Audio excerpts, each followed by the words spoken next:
This isn't going to be anything particularly political or even specifically about veganism, but it might be something that resonates with some people. And if you're sort of put off by anything that's sort of spiritual, then you may want to exit now. But I was just watching something by Eckhart Tolle the other day, and he was talking about apocalyptic films. You know, there's a lot of plucky bands of people who are trying to get through an apocalypse. There's many films about the earth being destroyed by this and that, by people being overtaken by whatever. I mean, there's hundreds, and it's been going on now for some time, these apocalyptic films. And obviously there must be a lot of money to be made with that. Also, a lot of the sort of superhero type movies, the Marvel movies, they're always fighting off some sort of apocalyptic scenario. It's interesting where the people are attracted to that, and what Eckhart Tolle said about that was that he says that it's really, in some ways, a longing for the destruction of everything. That some people have this sort of longing for the destruction of what they find is very, very difficult. The life is very difficult these days for a lot of people, not just for people, brown and black people on the earth now, but also for a lot of white people. So these apocalyptic type scenarios where things are going to be destroyed, the threat of destruction or the destruction, is something that appeals to a lot of people because they want to see the end of things as they are. And he said that's actually not really what it's about. It can be viewed that way, but also he says it's more about self-liberation, about wanting to be liberated from this. I guess when everything is destroyed, you get some kind of liberation, I suppose. And I sort of found that to be quite interesting because I've never really been particularly drawn to apocalyptic movies or even the sort of superhero type movies. It just never really appeals to me. And when you've seen one, you've kind of almost seen most of them because they're all the same sort of structure and the outcome and all of that. And if I see one more movie where there's, like these under 25-year-olds saving the planet, like a plucky band being able to save everything, I mean, that's... Anyway, but that's just me. There's a lot of people would really like those kind of movies.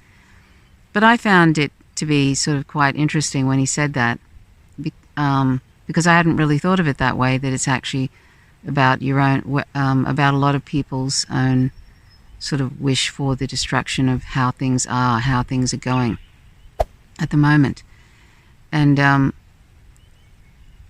course that makes me sad if that is the case. And if it is about self-liberation, well then that is a good thing. Liberation from whether it's from the trappings of our ego or whatever, the trappings of this very dysfunctional system that we've set up and we're imposing on people in sort of other countries that really didn't want to have that destructive system put upon them. But it makes me sad that we've set up a system where people just are struggling in it.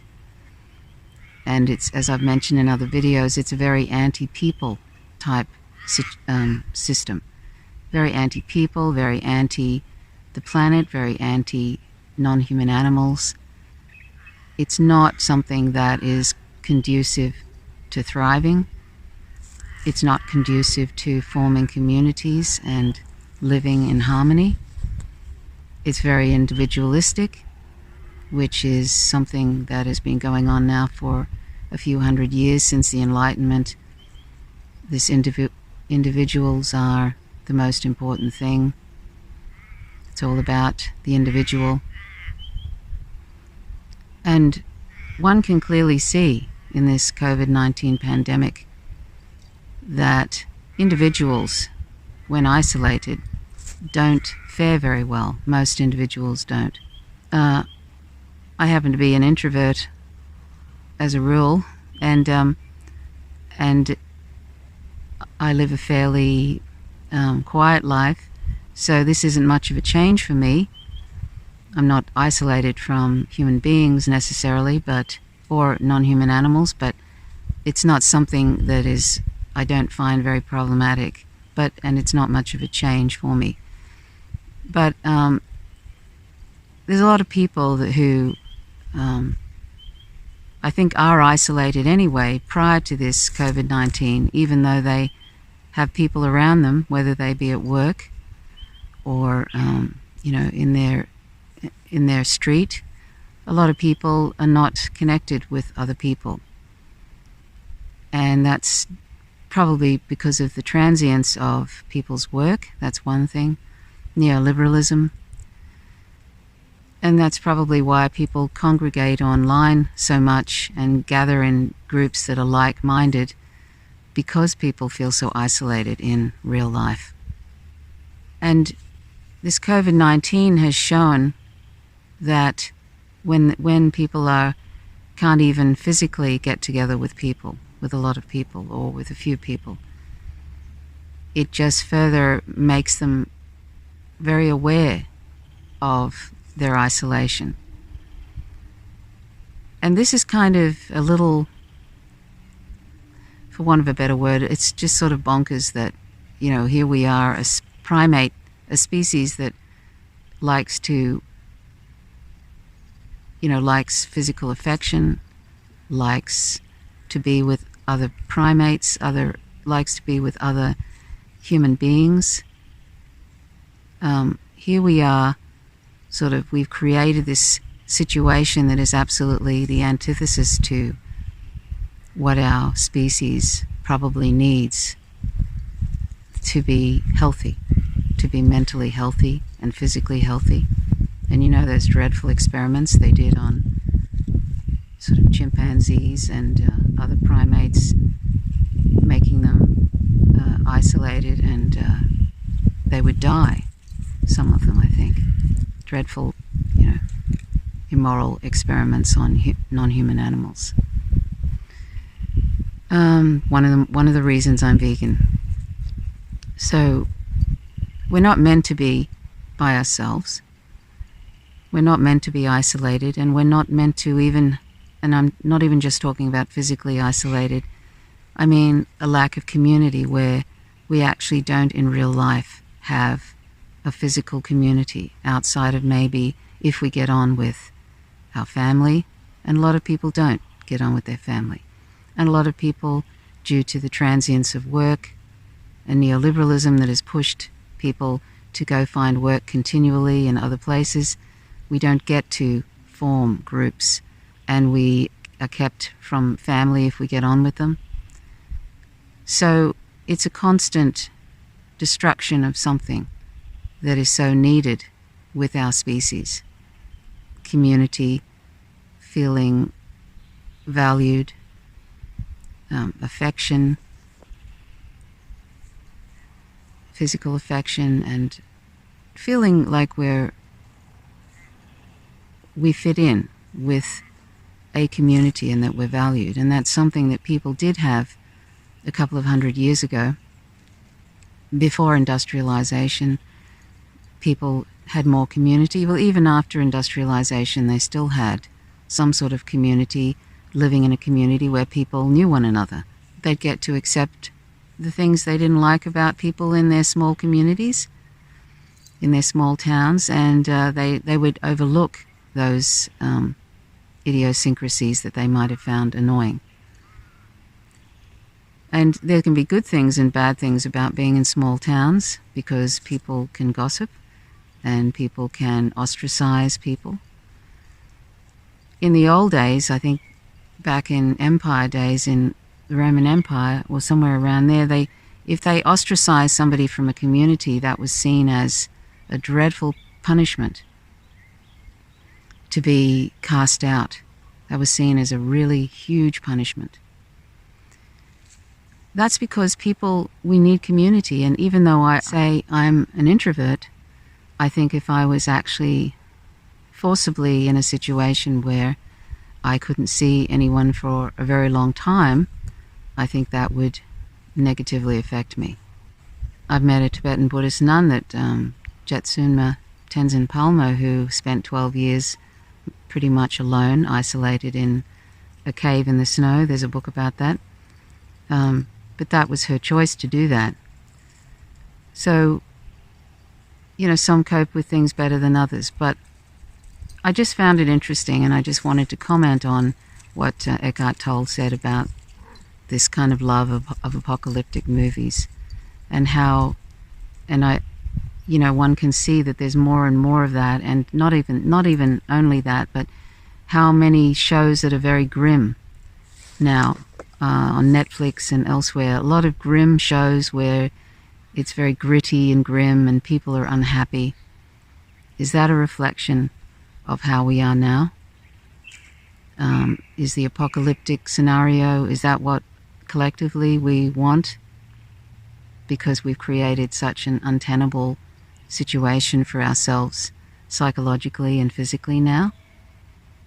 And look at where I am. It's beautiful. But it's hard for me to truly enjoy it as much as I would like to, because I know how much suffering and how wrong and dysfunctional things have been made by people in power and by people that have helped get those people in power. It's hard to really enjoy where I am when I know how much suffering, not only just for humans but for non-humans too, because we're not vegan, how much suffering we're creating every single day. Every single day.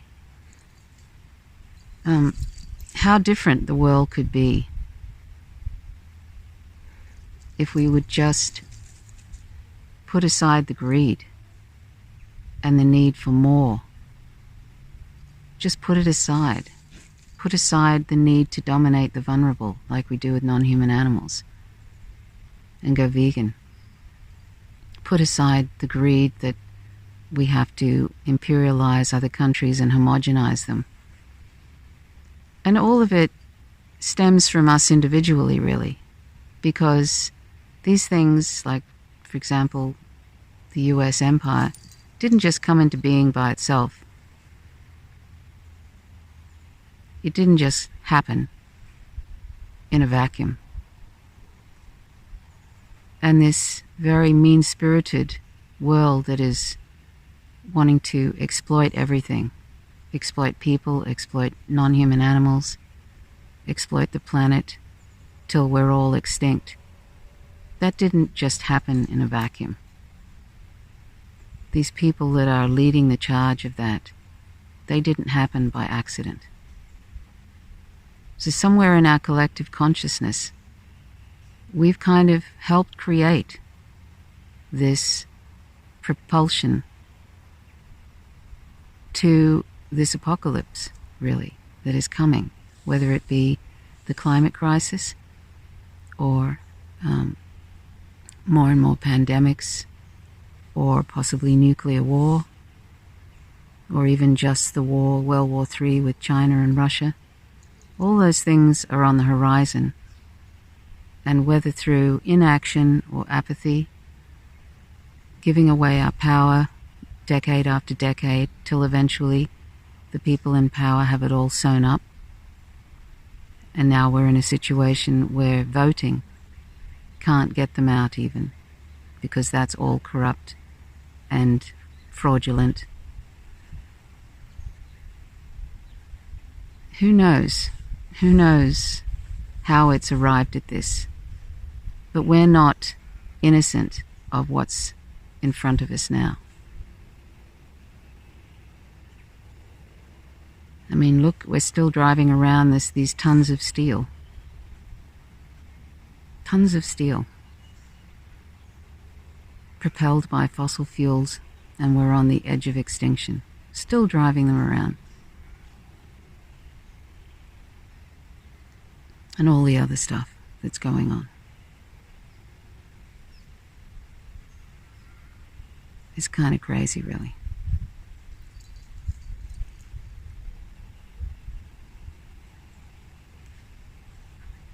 I'm just looking at the river in the background there.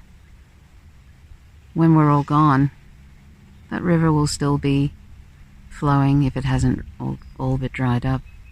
It'll still be flowing. It may actually be even much bigger than it is with the melting. And where I'm sitting now used to be underwater. You can actually find little stones, many stones, with little shells and little bits of plant life embedded in the silt that then became these stones. It's all over the place here. So this used to be underwater. And then for tens of thousands of years, indigenous people were here as well. And then, of course, we white people arrived and wiped out most of the indigenous people in Australia, particularly here in Tasmania. And now we're on the edge of extinction, and we go and see apocalyptic films. That's how we entertain ourselves. Apocalyptic films. And superheroes that have immense power and are supposedly working for good, some of them. It's the bread and circuses, really, isn't it? Partly. But it's also, it says something about us, where we are.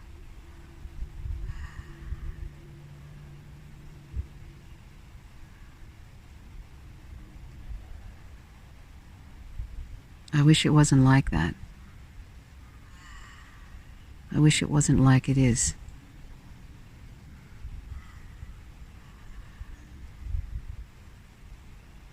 And we don't have time really to make it very different. We can try, but we don't have much time to make it different to what it is.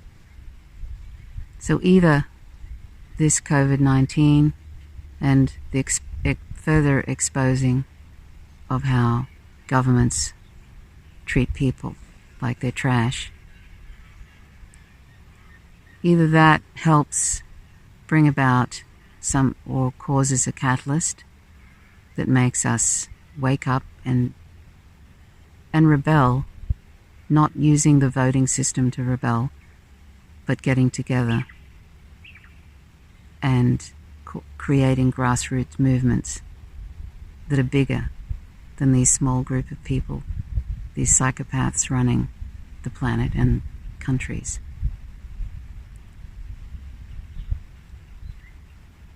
Either this is a catalyst, or there is a catalyst coming in the future beyond this, but something is coming, because it leaves a bad taste in my mouth how bad things are, how wrong things are. I don't think I need to spell out to you what I mean by that. It viscerally makes me feel, it makes my stomach turn. How could we turn a planet that's so beautiful? How have we managed to turn this into what we've turned it into? And we've had a lot of help from thousands of years of people, humans. Thousands of years of humans, many tens of thousands of years, have led to this.